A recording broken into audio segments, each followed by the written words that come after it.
Der größte Hoffnungsträger für gescholtene Die Siedler-Spieler ist dieses Jahr zweifellos Pioneers of Pagonia. Allerdings wurde es nach der Ankündigung schnell wieder sehr ruhig um den Titel. Jetzt bewegt sich aber wieder was bei Entwickler Envision Entertainment und das schauen wir uns heute mal genauer an. Wie eine Bombe ist Pioneers of Pagonia mit seiner Ankündigung kurz vor Release von Die Siedler Neue Allianzen eingeschlagen. Gott sei Dank, möchte man jetzt schon sagen. Denn auf den leider katastrophalen Die Siedler-Teil, der auch in meiner Review nicht gut wegkam, Link oben eingeblendet, konnte uns die Ankündigung doch für einiges entschädigen. Denn nicht weniger als der Fortbestand der Die Siedler-like-Spiele stand auf dem Spiel und hätte erneut für viele Jahre diverse Devs und Publisher falsche Schlüsse ziehen lassen können. Auch wenn die Marke Die Siedler nun wohl ihr trauriges Ende gefunden hat, erwarten uns spannende Projekte, die sich unter anderem sogar ganz klar als Fortsetzung der Serie sehen und eben Pioneers of Pagonia von und mit Die Siedler-Schöpfer Volker Wertig, der es allen nochmal so richtig zeigen will, wie man es zu machen hat. Jetzt kurz vor Ostern fehlt uns leider immer noch echtes Ingame-Material. Man scheint aber bei Envision wie versprochen nun dazu übergegangen zu sein, uns kleine regelmäßige, oder besser gesagt sehr kleine Infohäppchen zu präsentieren. Genauer gesagt tut man das, auf was Ubisoft so gerne verzichtet hat, nämlich die Community abzuholen, bei der Stange zu halten und auch vorbildlicherweise immer auf Nachfrage zu reagieren.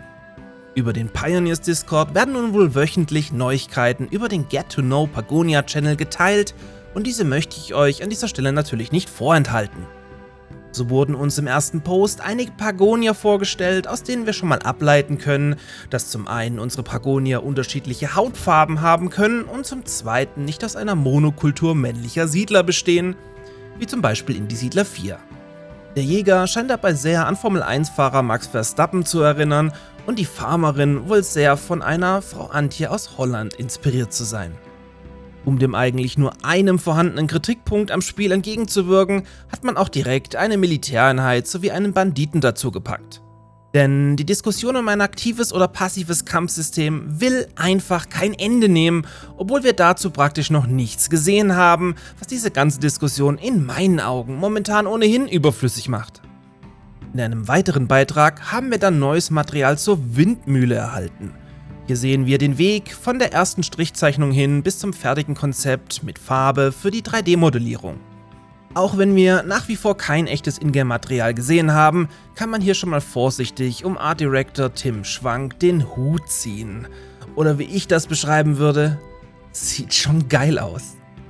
Apropos Tim Schwank, den findet ihr als verlängerten Arm von Envision auch auf dem Zocker-Lounge Discord. Hier wird also auch aktiv mitgelesen und eben vorbildliche Community-Arbeit geleistet. In den kommenden Wochen sollen dann weitere Aspekte wie die Lore und die Welt von Pagonia vorgestellt werden, welche ich euch dann selbstverständlich ebenfalls in Videoform nochmals aufbereiten werde. Als alter Siedler-Veteran ist Pioneers of Pagonia für mich der Must-Have-Titel schlechthin in diesem Jahr. Falls es euch ähnlich geht, seid ihr hier auf diesem Kanal Gold richtig. Denn ich werde hier natürlich ausführlich berichten. Wenn ihr es noch nicht getan habt, schaut auch mal gerne in mein Interview mit Volker Wertig rein, in dem ich ihm viele weitere Details zum Spiel entlocken konnte, und in diesem Sinne, bis bald, denn erstes echtes Ingame-Material sollte eigentlich in nicht allzu weiter Ferne mit uns allen geteilt werden.